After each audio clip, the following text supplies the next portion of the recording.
Good morning. Sybil Madison here from the Mayor's Office. I'm the Deputy Mayor for Education and Human Services.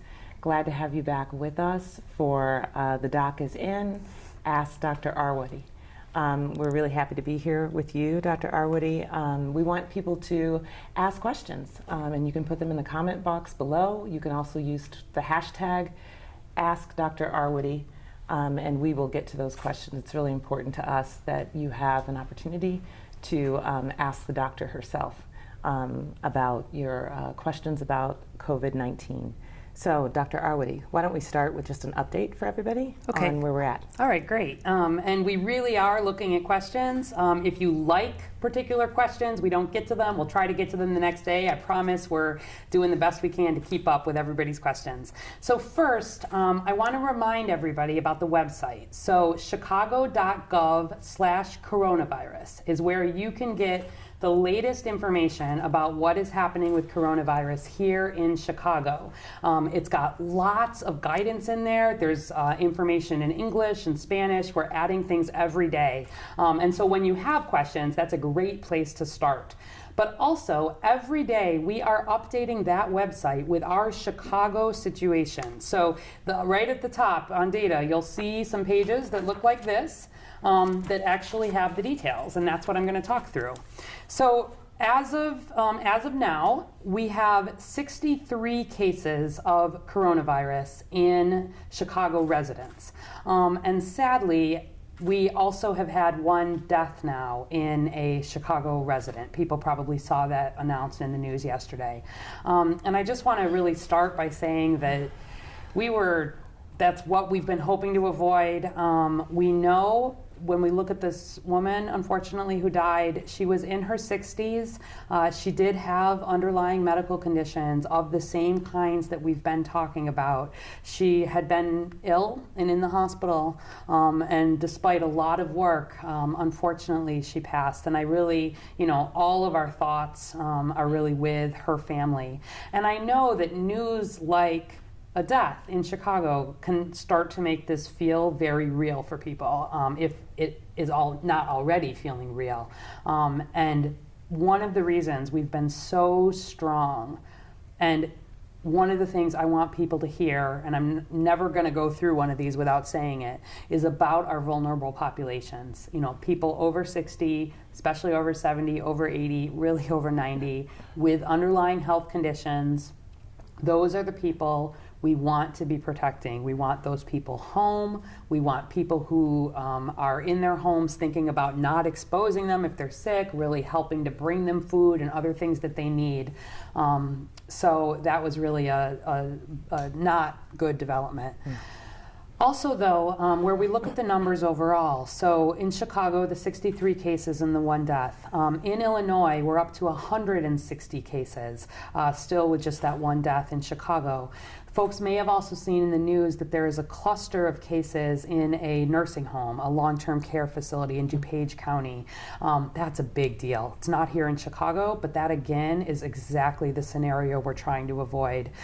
Those folks in the nursing home, that is their home, right? They're staying home. And so thinking about, there's already been strict guidance from the state, requirements around really limiting visitors, screening staff, doing everything we can in these vulnerable populations to help keep them safe. So, I've heard from some folks that they've been frustrated where they've been wanting to visit their family members in long-term care, yes, or even in the hospital, to be frank. And there are some situations, obviously, if you have a pediatric patient in the hospital, you need to have a visitor. If we're talking, very critical care, end of life, there may be reasons for that. But I want folks to understand that where our healthcare facilities are putting those limits on visitors, it's to protect the vulnerable patients in the hospital. So just wanted to say that because it's a question I've been getting a lot. In the U.S., we stand at 4,226 cases. There have been 75 deaths reported. Of note, I think just in the last 24 hours, we did hit our 50th state. So all states in the U.S. have now had confirmed cases of coronavirus. And in the world, and there are links on our website if you want to read more about any of these, about 185,000 cases and about 7,500 deaths. up to 159 out of the 195 countries. Really, every continent has seen coronavirus. Places where there has not been coronavirus reported tend to be some countries that probably just have less testing and less public health capacity. So there remain a few countries, some countries scattered in Africa, some countries still scattered in South America, Central America, Greenland's hanging out there. So a few countries where we're not seeing it, but by and large, we are seeing coronavirus throughout the world, throughout the U.S., and throughout Illinois. In Illinois, 15 of our 102 counties, at last count, I believe, had cases. You'll also find information about our demographics. So in terms of age, in our Chicago residents specifically, about 6% have been in children between the ages, who are under 17. The youngest we've had has been age 8. Those children have done well. Very mild illness, not needed hospitalization, but because we've been doing some testing really looking for this in terms of people who were coming in with a flu-like illness, identified some kids. Most are in the 18 to 59 age group, that's about 63%, and about 30% of our confirmed cases here are in the 60 plus age group, so that's the one we're the most concerned about. Our oldest has been 91. About 44% have been in women, about 56% have been in men, and then importantly, the hospitalizations. So we continue really on track with what we have seen around the world, where the majority of people, even here in Chicago, who have been lab diagnosed with coronavirus, have not needed to be hospitalized. They've been able to stay home.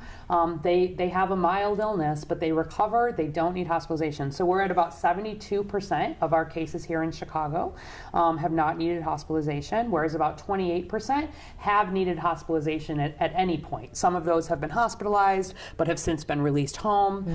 And some of those remain hospitalized, and we do have a handful of folks in our intensive care units. We have other people seriously ill in Chicago, not a lot, but really disproportionately, again, in the older groups and the people with the underlying conditions. So our goal is to help keep everybody healthy, of course, but especially those vulnerable populations for them, and to help really, keep our health systems functioning well. And then finally, you'll see information about transmission. So still about a third of our cases, give or take, are related to travel. We continue to have situations still where there are people who have traveled to areas where there has been widespread transmission. About 23% are from close contact. Again, that really is the biggest concern. People who are in families or are really having this very close contact that is living the primary together. care. Living together, working very, very closely, not just sharing a workspace, not just having been in a space with somebody, but the people who are really close. And we can talk a little bit more about that because I know people have questions. And then about 10% we're listing as community acquired, but about a third are under investigation. And I expect those community acquired cases to continue to grow. We've had multiple situations. Folks have probably seen things in the news, and we may have questions, where we are identifying increasingly people who are in settings, who are at work, who are out living their lives. And I know that increasingly people are probably hearing about if it wasn't a coworker, if it wasn't a relative, if it's a friend of a cousin, of a babysitter, there are a lot more cases of coronavirus, and increasingly people will start to feel, if you haven't already, that it's close to you. Yeah. And one of the reasons why we've been really strong on, thinking about if you don't need to be out, don't be out. If you're in this vulnerable population, really don't be out. People have been making all sorts of good decisions around telework, as much as possible. We know there are essential services. People need to work to keep us operational as a city. That's important. We talked about it yesterday. We'll keep talking about it. But just highlighting, I don't want people so concerned that they're isolating in their house and not getting food and so worried about seeking urgent medical care, but I also don't want people thinking this is not a thing and they should go out and be socializing and not worrying about it. So that's what I'll end with as turn as the update.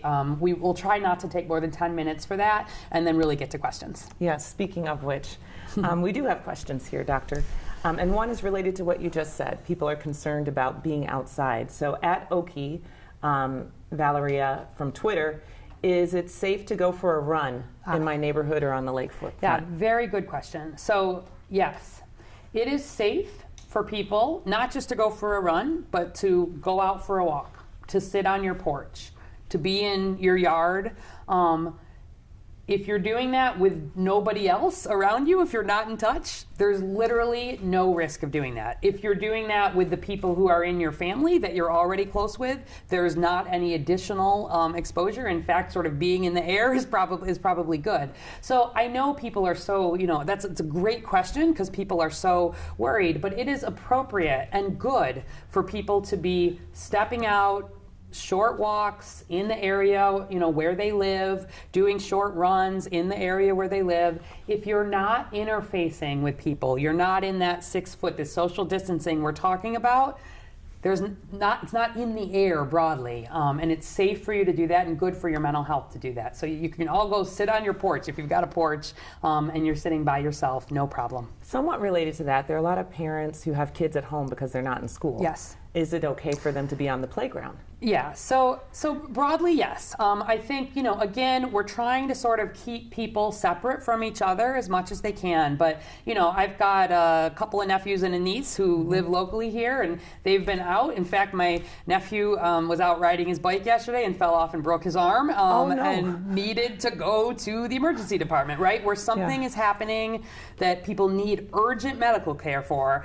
I want them to go to the emergency department. But if it is not urgent, one of my other nieces does have a cold and she's sniffling, and my brother, maybe there was someone at work. I said, no, she does not. Would you bring her normally to medical care? And my sister-in-law said no, and I said, don't bring her in, right? Don't bring her over to my mother, who is older right now, until she's feeling better. But this is, helping people kind of understand that. So I think on the playground, folks can be there. Try not to have lots of congregation. Wash hands before and after. But getting kids in particular outside and doing some exercise, I think, is important.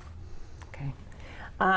We have a question coming in from Twitter. How contagious is coronavirus? Good. So there's a number called R0. We're going to talk public health for a second. R0, R with a little 0.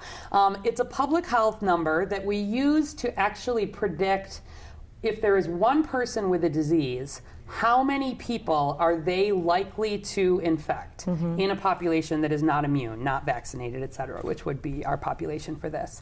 And so the R0, the number that you would expect someone to infect, is between 2 and 3. It's about 2.2, 2.3 where we look around the world. So that means that on average, one person with coronavirus is infecting 2 people, 2 to 3 people. There can be exceptions to that because that's an average. You might have someone who's infecting, 5 or 6 people or potentially even more. You might have people who are infecting no people. But on average, that's where we are. And when we compare that to something like measles, for example, right, which we talked a little bit about yesterday, is a disease that is airborne and much more infectious. That R0, how many people are likely to be infected, is 18. So one person with measles in a population where people are not vaccinated, much more contagious. So, certainly we're concerned about coronavirus, but we're not concerned about it at the level that we would be concerned, for something like a measles in terms of contagiousness or infectiousness. And so this is where you're hearing these stories and worrying for yourself. Again, even if we look at our Chicago cases here, we've done a lot of investigations around them. People will probably remember the Vaughn School, for example, which was a school where we had a teacher's aide who had been on a cruise, did not know that cruise had coronavirus, was back at school, and that school is a school for children who have special needs, including, kids who are quite medically fragile. And in that setting, we did a lot of looking for transmission. Followed children, followed teachers, staff, tested people where there were symptoms or concern. And we, to this point, we're still finishing out, I believe tomorrow, the end of the period for that. But we did not identify transmission within that school. that same person, though, in terms of some family contacts, there was some transmission and even a healthcare worker contact. So it's not that there's not the potential for transmission, but really the concern is close contact, and that's why we keep emphasizing it. So, you know, if I hear that someone had coronavirus and they were in my office and I wasn't, you know, having close connections, I'm really not particularly concerned. We want to be clean, we want to be using hygiene, we want to be using the social distancing, but the primary concern is among the close contacts. Okay.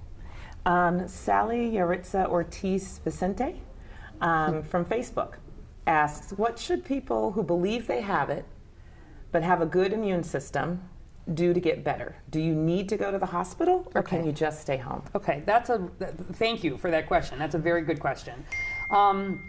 So by and large, people who are feeling like they have a flu or a cold or any of the normal respiratory viruses that we have, especially this time of year, we still have plenty of flu circulating. We still have plenty of other respiratory viruses circulating. And if someone is feeling like they would not normally seek medical attention, please, there is no reason, honestly, to seek medical attention. There is actually no reason for people to get tested. Let me just kind of talk you through that a little bit. Because I think some people would be like, what? Yeah, exactly, and I know. So let's remember, for one thing, that right now for coronavirus, there is not a specific medicine to treat people with coronavirus. There actually are not specific medicines to treat most viruses. There is not a vaccine. If we get a test, if you're well enough to be at home, your entire directions are going to be stay at home, you know, don't go out until you're well. Yeah.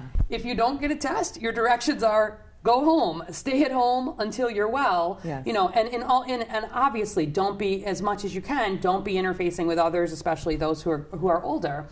So there's not a difference actually on an individual level of whether somebody is getting a test or not. We do have some ways, we can talk about this maybe, I don't want to get too off track, but of doing some testing of people who have influenza-like illness. There's some information on our website that lets us have a sense of what the levels look like at a population.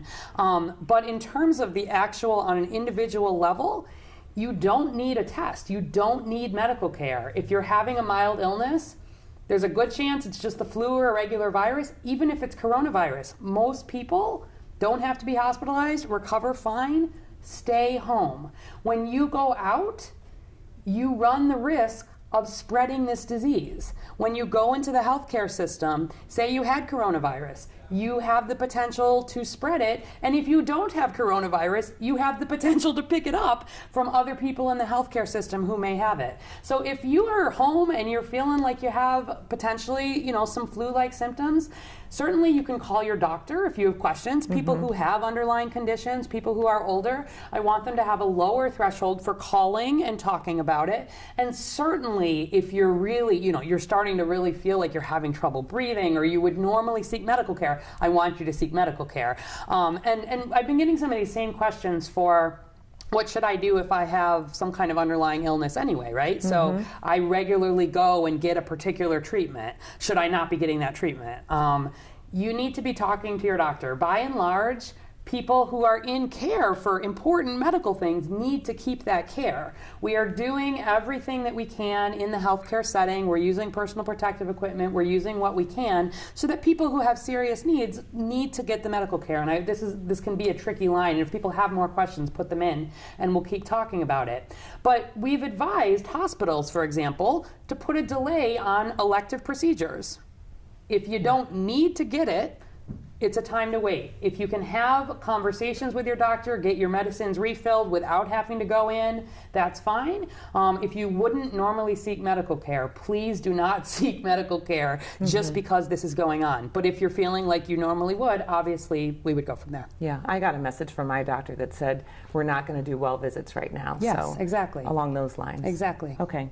At Kasipich70, Kim, this is coming in from Twitter. Dr. Arwady, what is your advice on traveling to Mexico for a wedding next week? And if I have a weakened immune system or some kind of underlying conditions, should I just cancel travel right now? Yeah. Okay. If you have a weakened immune system, or you are older than 60, I do not recommend that you travel, period. You've been hearing me say, I want you to stay at home as much as possible. That applies especially for going on trips that are not necessary, especially if a trip to Mexico, something like a wedding. I get it. Like, it's so hard. Like, these are big events for families, and I hate to have to say to somebody, like, don't go to a wedding. But if you are in that, especially in that setting where you have a weakened immune system, or you are older, just don't go. Put your health first. I think for people who are younger, broadly, we'd like people really not traveling unless they need to. There is specific guidance on the CDC website that can help you make that decision. So if you go to the CDC website, there is information in there about which countries are considered level 3. Where is there considered to be widespread transmission? And right now, that includes China and Iran, and really about 26 countries in Europe, England, the UK, and there are other countries that are level 2 that say, delay travel if you can, And so if it's on that level 3, do not travel, period. If it is on a lower level than that and you can delay travel, please just delay travel. And I think it's not really a time, as we're seeing this spreading around the world, to be traveling as much as you're able to. The CDC guidance is very strict. Do not go against that guidance. No cruises. That's another thing. Cruises, CDC has had very strong warnings against any kind of cruises, river cruises. Those clearly have been shown to be good settings for transmission. So, have these conversations with your families, see if there's a wedding going on. You can, Skype in or be on the call. A lot of places are, really closing the size of gatherings that they can have, and different countries may be at different points for that. The other thing is, if you're traveling, there's a very good chance that you will be absolutely required to quarantine at home for at least 14 days after you return. So you're thinking not just about your travel, but the potential of coming back. So if it's on the CDC website as a don't go, do not go. Other than that, unless there's a very strong reason, I'd like people to try to think about broadly staying close to home. Right. Because there's also the case that someone might travel, and within the week that they're there, the status of that country changes. Right? Exactly, and that's what we saw. We saw this big rush of people trying to get back quickly from Europe and from the UK, and that is also sort of really people packed together there, and what that looks like, and this is such a fluid situation. It's moving so quickly here, but around the world, that I think there's just the potential for unintended things to happen. And so, has Mexico had cases? Mexico has had cases. Most of the world has had cases, and people need to make their decisions and have conversations about how that fits into their life. Okay. We talked about kids yesterday, and there are a lot of people asking, why is it that kids are less likely to get the virus? Yeah. So if folks didn't see yesterday, you can go back and look, but we talked about there have been these big scale studies out of China especially that looked at 45,000 children. I saw another one, not 45,000 children, sorry, 45,000 cases. There was another one, 70,000 cases, and consistently we're seeing low levels of infection among children, 1%, 2% of those cases, and very few deaths. Like in the big study I talked about yesterday, 45,000 cases, 0 deaths in the 0 to 9-year-olds, 1 death of the 45,000 in the 11 to 19, which doesn't mean that there aren't some children, again, underlying conditions, having more serious illness, but it has been a real bright spot. We think, and there's increasingly some studies coming out, that probably if you look for people with very mild illness, there are more children potentially getting infected, but not even realizing it. And so, I'll point to our Chicago data. 6% of our cases have been in kids. They really haven't been sick.